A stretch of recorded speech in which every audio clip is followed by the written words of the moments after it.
دیکھیے جیسے گزشتہ نشست میں صحیح احادیث کی روشنی میں سورۃ الفاتحہ کی بے شمار فضائل اور مادی اور روحانی فوائد بیان کیے گئے کہ جو بندہ مکمل یکسوئی، انہماک کے قلب، خشوع و خضوع اور فہم سورۃ الفاتحہ کے ساتھ کثرت سے سورۃ الفاتحہ کی تلاوت کرتا ہے، اللہ جل وعلا اسے ہر قسم کی جسمانی اور روحانی بیماریوں اور تکالیف و عوارض سے شفا عطا فرما دیتا ہے۔ روزگار کے معاملات، روزی میں تنگی اور دیگر معاشی مسائل سے سورۃ الفاتحہ کے ورد کے ذریعے نجات حاصل ہوتی ہے، اور خاص طور پر سکینہ و طمانینت قلب کے لیے، دل کے سکون کے لیے سورۃ الفاتحہ کی تلاوت انتہائی مفید ہے۔ جب بھی دل میں بے چینی، اضطراب اور بے سکونی کی کیفیت محسوس کرو تو کثرت سے سورۃ الفاتحہ کی تلاوت کرو، اور پھر دیکھو سورۃ الفاتحہ کیسے تمہارے من میں چراغاں کر کے تمہارے دل کی ویران بستی کو آباد کر دیتی ہے۔ تمہیں سکون کی دولت نصیب ہوگی۔ یوں ہی اگر آپ کو لگتا ہے کہ لوگ آپ سے محبت نہیں کرتے، کوئی آپ کو پسند نہیں کرتا، سب نفرت کرتے ہیں، پیار کوئی نہیں کرتا، تو یاد رکھنا، جو جس قدر خلوص اور پیار کے ساتھ سورۃ الفاتحہ کی تلاوت کرتا ہے، اللہ جل وعلا لوگوں کے دلوں میں اس کی اتنی ہی محبت پیدا فرما دیتا ہے۔ یہ سورۃ الفاتحہ کی کثرت سے تلاوت کی برکت ہے کہ یہ انسان کو اللہ کی مخلوق کا محبوب بنا دیتی ہے، لوگ اس سے پیار کرتے ہیں۔ The most hated person becomes the most beloved of people with the blessings of the recitation of سورۃ الفاتحہ۔ اور اگر کسی کا حافظہ کمزور ہے تو وہ کثرت سے سورۃ الفاتحہ کی تلاوت کرے، اللہ جل وعلا اس کے حافظے کو تقویت عطا فرما دے گا۔ مختلف قسم کی ذہنی بیماریوں کا علاج سورۃ الفاتحہ کی تلاوت میں ہے، اور خاص طور پر جو شخص ڈپریشن کے مرض میں مبتلا ہے، وہ جتنی توجہ کے ساتھ سورۃ الفاتحہ کی تلاوت کرتا ہے، اللہ جل وعلا اتنا ہی جلدی اسے ڈپریشن کے مرض سے شفا یاب کر دیتا ہے۔ اسی طرح دشمنوں کے مقابلے میں فتح حاصل کرنے کے لیے، امتحانات میں کامیابی کے لیے، کسی کمپٹیشن میں فتح حاصل کرنے کے لیے، اور زندگی کے ہر میدان میں سورۃ الفاتحہ فتح سے ہمکنار فرماتی ہے۔ اس مبارک سورت کی روحانی فورسز کے ذریعے شیطانی اثرات، جنات کی حملوں، نظر بد، مرگی، آسیب اور ہر قسم کے جادو کا خاتمہ کیا جاتا ہے۔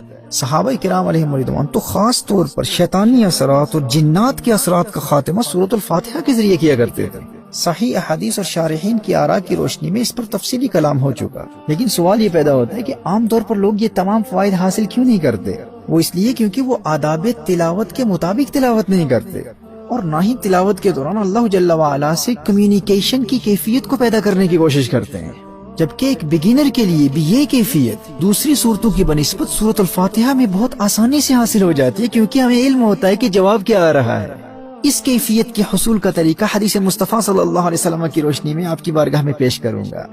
اور اگر آپ کی کوئی جائز حاجت ہے اور آپ چاہتے ہیں کہ آپ کی وہ حاجت جلد پوری ہو جائے، تو صحیح عقیدہ، گناہوں سے توبہ اور دین اسلام کے احکام پر عمل کی شرط کے ساتھ ہمارے مشائخ کے اس مجرب ورد پر عمل کیجئے، انشاءاللہ آپ کی حاجت جلد پائے تکمیل تک پہنچے گی۔ وہ عمل انتہائی آسان ہے۔ فجر کی سنتوں اور فرضوں کے مابین، یعنی صلاۃ الفجر کی 2 سنتیں ادا کرنے کے بعد اور 2 فرض ادا کرنے سے قبل اپنی اس حاجت کو ذہن میں رکھ کر 41 مرتبہ 41 ٹائمز سورۃ الفاتحہ کو بسم اللہ الرحمن الرحیم کی میم سے ملا کر یوں پڑھیں، بسم اللہ الرحمن الرحیم الحمد للہ رب العالمین، یعنی بسم اللہ الرحمن الرحیم کی جو آخری میم ہے، اس میم کو الحمد کی لام سے ملا کر بسم اللہ الرحمن الرحیم الحمد للہ رب العالمین ولا الضالین تک یہ ہر روز 41 مرتبہ 41 ٹائمز 7 سے 21 دن تک پڑھتے رہیں۔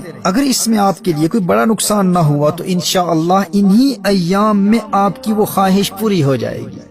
So between the 2 sunnahs and 2 fard of Fajr, you recite Bismillah ar-Rahman ar-Rahim Alhamdulillahi Rabbil Alameen to the end of Surah Al-Fatiha 41 times, and this is done for 7 to 21 days.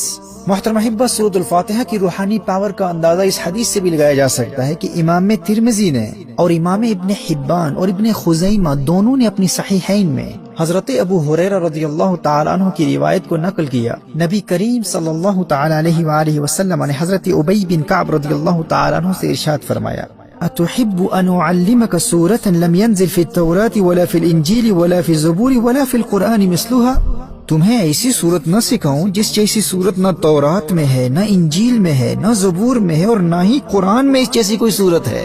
انہوں نے عرض کیا، نعم یا رسول اللہ صلی اللہ علیہ وآلہ وسلم، جی ارشاد فرمائیے یا رسول اللہ صلی اللہ علیہ وسلم۔ فقال رسول اللہ صلی اللہ علیہ وسلم، کیف تقرأ فی الصلاة؟ قال فقرأ القرآن۔ فقال رسول الله صلى الله تعالى عليه وآله وسلم والذي نفسي بيده ما أنزل الله في التوراة ولا في الإنجيل ولا في الزبور ولا في القرآن مثلها. کونین کے والی صلی اللہ تعالی علیہ وآلہ وسلم نے ارشاد فرمایا نماز میں کیا پڑھتے ہو؟ تو انہوں نے ام القرآن کی تلاوت کی، یعنی سورۃ الفاتحہ کی تلاوت کی. تو نبی کریم صلی اللہ علیہ وآلہ وسلم نے ارشاد فرمایا مجھے قسم ہے اس ذات کی جس کے قبضہ قدرت میں مجھ محمد کی جان ہے صلی اللہ تعالی علیہ وآلہ وسلم. سورۃ الفاتحہ جیسی سورت نہ تورات میں ہے، نہ انجیل میں ہے، نہ زبور میں ہے، اور نہ ہی قرآن میں ہے. اللہ اکبر، سبحان اللہ. یہ وہ سورت ہے جو آپ سب کو ازبر ہے، ہم سب جانتے ہیں، نماز میں پڑھتے ہیں. اور یاد رکھنا میں نے یہ جو فوائد و منافع بیان کیے ہیں صحیح احادیث سے ثابت ہیں. صحیح بخاری کی حدیث ہے، حضرت ابو سعید خدری رضی اللہ تعالیٰ عنہ سے روایت ہے کہ ہم ایک مرتبہ ایک سفر پر تھے. ایک لونڈی آئی اور کہا کہ یہاں کے قبیلے کے سردار کو ایک سانپ نے کاٹ لیا ہے، کیا آپ میں کوئی ایسا ہے جو جھاڑ پھونک یا دم وغیرہ کر دے؟ صحابہ کرام علیہ رضوان میں سے ایک شخص نے وہاں جا کر کچھ پڑھ کر دم کر دیا اور اللہ جل وعلا کے فضل و کرم سے وہ شخص بالکل ٹھیک ہو گیا. جب بعد میں اس صحابی سے پوچھا گیا کہ کیا آپ کوئی جھاڑ پھونک یا دم وغیرہ بھی کرتے ہیں، آپ کو بھی اس چیز کا علم ہے؟ تو صحابی نے فرمایا کہ میں نے سورۃ الفاتحہ پڑھ کر دم کیا تھا. یہ صحیح بخاری کی حدیث ہے. تو پوچھا گیا کہ آپ نے یہ علم کہاں سے حاصل کیا؟ آپ نے کچھ پڑھ کر دم کیا اور اس قبیلے کا سردار فوراً ٹھیک ہو گیا. تو صحابی نے فرمایا کہ میں نے تو سورۃ الفاتحہ پڑھ کر دم کیا ہے. اور پھر اس صحابی کے اس عمل اور اس تمام واقعے کو سننے کے بعد نبی کریم صلی اللہ تعالی علیہ وآلہ وسلم نے بھی تحسین فرمائی اور حوصلہ افزائی فرمائی. اسی طرح سنن نبی داؤد کی حدیث میں صحابہ کرام علیہ رضوان کا واقعہ بیان کیا گیا ہے کہ ایک آدمی کو لایا گیا جو زنجیروں میں جکڑا ہوا تھا. لوگوں نے کہا کہ یہ پاگل ہے اور تم محمد صلی اللہ تعالی علیہ وآلہ وسلم کے ساتھی ہو، اس پر کچھ ایسا پڑھو کہ یہ ٹھیک ہو جائے. صحابہ کرام علیہ رضوان اس شخص پر صبح و شام تین مرتبہ سورۃ الفاتحہ پڑھ کر دم کرتے. چند دنوں کے عمل کے بعد وہ شخص ایسا صحتیاب اور خوش و خرم نظر آنے لگا جیسا کہ کوئی غلام ہو اور اسے آزاد کر دیا گیا ہو.